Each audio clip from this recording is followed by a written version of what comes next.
plus on va au nord, plus on se rend compte qu'on se retrouve dans une ville complètement détruite. Il n'y a aucun bâtiment qui n'a pas été touché au moins une fois et ça me rappelle plutôt un tremblement de terre. Toute une famille qui met tout sur un petit camionnette. Ça veut dire tout ça pour moi, cette photo, les gens qui mettent la grand-mère derrière avec les enfants assis là-dessus et son futur.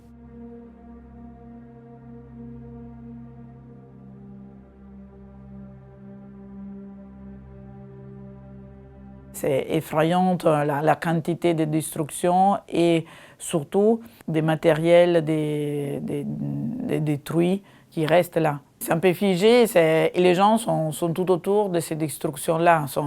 Ils font leur petit abri en bas d'un bâtiment ou sur les seuls étages qui est encore intact. Ils mettaient seulement des sortes de rideaux, des draps pour faire une protection, mais c'est tout détruit. On doit se rappeler que c'est 2 ans de guerre presque qu'on a. Donc les gens, ils ont tout épuisé leur capacité en termes d'argent. Et sur ça, déménager du nord au sud, on peut bien imaginer, il n'y a pas de bus, il n'y a pas de transport en commun. Et ça veut dire prendre toute leur famille, toutes leurs affaires. C'est l'énième fois qu'ils ont déjà déménagé. Beaucoup de gens, ils ont déménagé 10 fois déjà. Mettre tout sur un moyen de transport et les transporter au sud de ça, et c'est extrêmement coûteux. Et déjà, trouver un endroit au sud. Les endroits non détruits ou un peu moins détruits sont déjà pleins de gens.